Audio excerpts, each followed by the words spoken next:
Mahkamah Konstitusi membatalkan ambang batas presiden 20% karena ini menjadi kesempatan bagi semua partai politik ya, terutama yang ikut pemilu untuk mencalonkan diri sebagai calon presiden ataupun calon wakil presiden di pemilu-pemilu yang akan datang. Tentu yang terdekat itu adalah maju di Pilpres 2029 yang akan datang ya. Tentu ini yang disebut dengan New Hope, harapan baru, karena selama ini begitu banyak partai politik yang merasa ngeluh, merasa dikriminalisasi. Begitu banyak orang-orang, figur-figur kunci di negara ini, terutama elit partai yang merasa dihalang-halangi, kemudian merasa digembok karena ambang batas presiden 20% itu memang menyulitkan orang-orang tertentu dari partai politik ataupun non-partai politik untuk bisa maju ya dalam kontestasi di Pilpres. Tapi alhamdulillah ketika Mahkamah Konstitusi membatalkan itu semua. Tapi menurut saya putusan Mahkamah Konstitusi yang membatalkan ambang batas presiden itu kan nggak ada gunanya kalau kemudian partai-partai politik yang lolos parlemen atau yang tidak lolos parlemen tapi pernah ikut pemilu itu tidak berani mencalonkan diri sebagai calon presiden dan calon wakil presiden. Betul bahwa secara prosedur demokrasi partai-partai peserta pemilu boleh mencalonkan diri untuk bertanding di Pilpres. Tapi kalau kemewahan ini tidak digunakan, partai-partai itu takut misalnya untuk bertanding di Pilpres. Lalu apa gunanya? Capek-capek misalnya aktivis, kemudian mahasiswa, pegiat demokrasi melakukan judicial review kepada Mahkamah Konstitusi supaya gembok ambang batas presiden itu dihilangkan. Per hari ini misalnya sudah mulai bermunculan reaksi dari partai politik. Apa yang disampaikan oleh politisi Partai Amanat Nasional yang mengatakan bahwa PAN itu tetap setia dengan Prabowo Subianto di 2029 itu kan menjadi penegas bahwa sebenarnya sekalipun PAN punya kesempatan untuk memajukan calon presiden dan wakil presiden, rasa-rasanya sulit kita membayangkan PAN itu akan menyorongkan kader-kader mereka, kader terbaik, mulai dari ketua umum, kemudian sekjen, dan kader-kader yang lain untuk bertanding di Pilpres nantinya. Dan saya juga menduga ini akan juga terjadi bagi partai-partai yang lain yang kelihatannya juga tidak terlampau antusias menyambut dari putusan Mahkamah Konstitusi ini. Partai-partai yang ada dalam koalisi Kim ataupun Kim Plus misalnya per hari ini responnya datar. Dan terkesan mereka itu ya hanya sekedar sami'na wa ta'na dan akan kembali mendukung Prabowo nantinya di Pilpres 2029.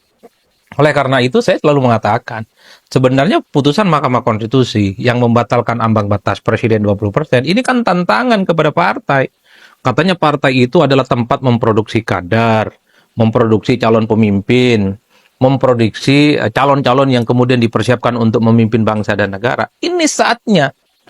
Jadi mestinya partai politik itu teriak hore, menyambut dengan tangan terbuka bahwa mereka di 5 tahun yang akan datang sudah menyiapkan kader-kader terbaik mereka untuk bertanding di Pilpres. Ini adalah saat yang tepat bahwa partai itu adalah tempat untuk memproduksi dan mencetak kader-kader terbaik untuk bertanding di Pilpres. Ada waktu 5 tahun untuk meningkatkan popularitas, elektabilitas, dan kesukaan calon-calon yang nantinya akan diusung oleh partai politik. Itulah kemudian kenapa kali ini saya merasa penting untuk berdiskusi, bicara dari hati ke hati. Ada tidak yang berani melawan Prabowo Subianto bertanding di Pilpres di 2029? Kan percuma ambang batas presiden sudah dihilangkan. Sudah zero threshold.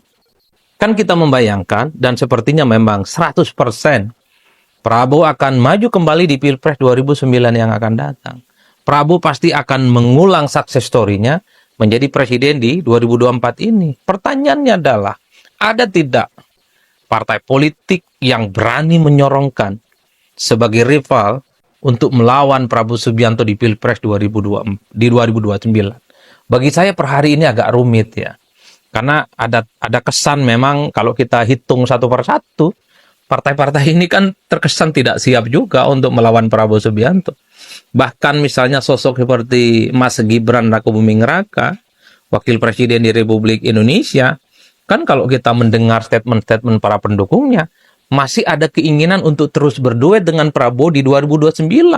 Sekelas wakil presiden. Bagaimana dengan yang lainnya?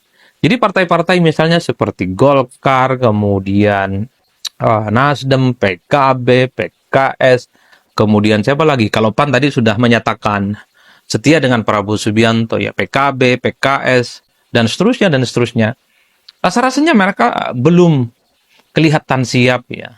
Dan bahkan terkesan juga tidak punya kader ya untuk melawan Prabowo Subianto maju kembali di 2029. Mungkin satu-satunya harapan yang publik lihat nanti yang paling berani dan sangat mungkin akan berkompetisi dengan Prabowo hanyalah kader-kader PDIP. Entah itu siapa nantinya. Tapi kalau kita membaca dari jauh, sepertinya di 5 tahun yang akan datang, Puan itu punya kesempatan untuk maju di Pilpres.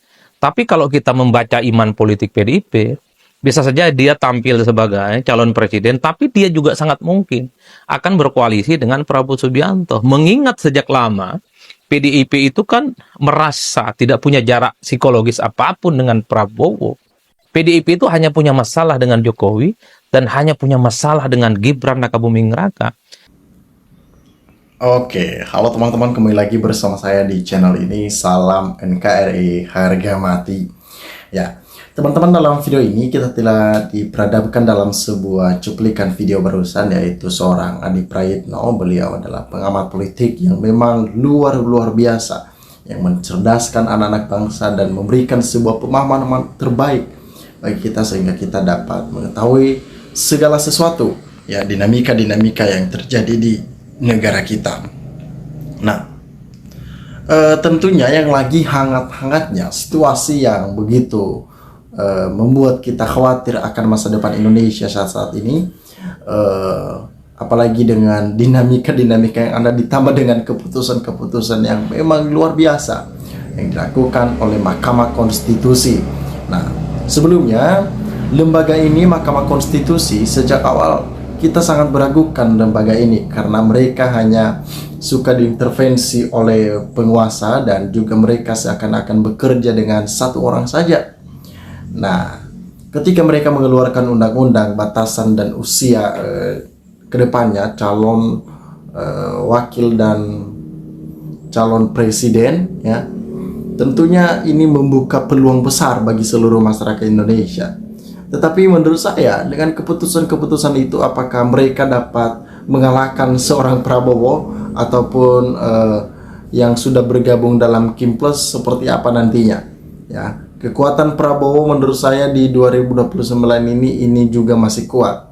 Ya, apakah ini juga jalannya dari seorang Gibran, ya, seorang Gibran dan Kaisang nantinya yang akan maju untuk melengsarkan Prabowo, ataupun juga ini sebuah jalan yang dilakukan oleh Jokowi untuk memajukan anak-anaknya nantinya. Nah, kita akan membacakan sebuah komentar yang disampaikan di sini, yaitu sejak Mahkamah Konstitusi memutuskan presidensial threshold 0%, aku sudah berkomentar di berbagai video di YouTube. Partai-partai itu tak melakukan kaderisasi. Partai politik itu hanya omon-omon saja. Buktinya, siapapun yang menjadi anggota dewan, menjadi presiden akan tunduk dan patuh pada ketua umum partai. Parpol hanya mencetak boneka, petugas partai, dan itu sudah diomongkan Bambang Pacul dengan istilah para Korea-Korea yang tak pernah ditolak atau disanggah oleh parpol manapun. Nah, itu yang terjadi, teman-teman, ya. Paling akan maju Pilpres 2029 tidak lain tidak bukan adalah yang kumpulan 16% dan 24. Ya. Masalah bukan hanya sekedar kapasitas. Banyak orang yang merasa bisa memimpin Indonesia, tapi sedikit orang yang mampu memikul tanggung jawab sebagai pemimpin yang besar. Nah, memang itu kebanyakan yang terjadi. Makanya nanti endingnya itu mereka hanya fokus kepada diri mereka sendiri, tanpa memikirkan orang lain, tanpa memikirkan dampaknya seperti apa. Itu yang terjadi, ya, seperti itu yang terjadi. Terima kasih Bung Adi, videonya sudah hadir, ya, merespon permintaan partai yang selalu bilang tidak diberi kesempatan untuk ikut nyapres. Kalau semua partai bisa ngusung, kadernya bisa pilpres, ya, hiruk-pikuk apa bisa 1 putaran sampai 2 putaran. Kalau 3 putaran banyak yang golput, ya. Ya, jadi apa yang dijelaskan oleh Bung Adi Praitno tentunya itu sesuatu yang luar biasa. Nah, menurut saya dengan keputusan Mahkamah Konstitusi ya, mau ngapain pun masyarakat sudah tidak bodoh lagi lah. Masyarakat sudah pada pintar-pintar ya. Mereka mengetahui lah ya. Mereka mengetahui siapa dalang dari semuanya ini sebenarnya. Jadi ketika keputusan itu dilakukan oleh Mahkamah Konstitusi, ya ini pasti udah ulahnya Mulyono begitu untuk anak-anaknya ke depan. Dan Prabowo akan melakukan perlawanan keras karena dia tahu ini tujuan Mulyono sudah melewati dari batasan-batasan yang mungkin sudah dihitung-hitung oleh Prabowo bahwa tidak boleh melebihi batas seperti ini. Tetapi hancurlah Jokowi. Ya, maka saya katakan kepada Jokowi, berhati-hatilah.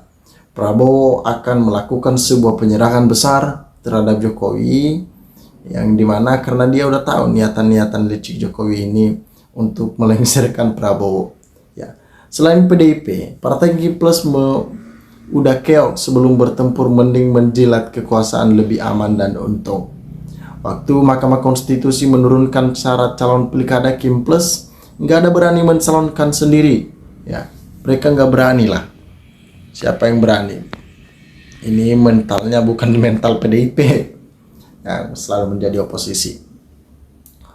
Lingkungan strategi baru. Menurut berbagai perubahan yang bisa sangat radikal dan perlu waktu tidak sebentar untuk melakukan berbagai penyesuaian, menikmati kondisi normal yang baru.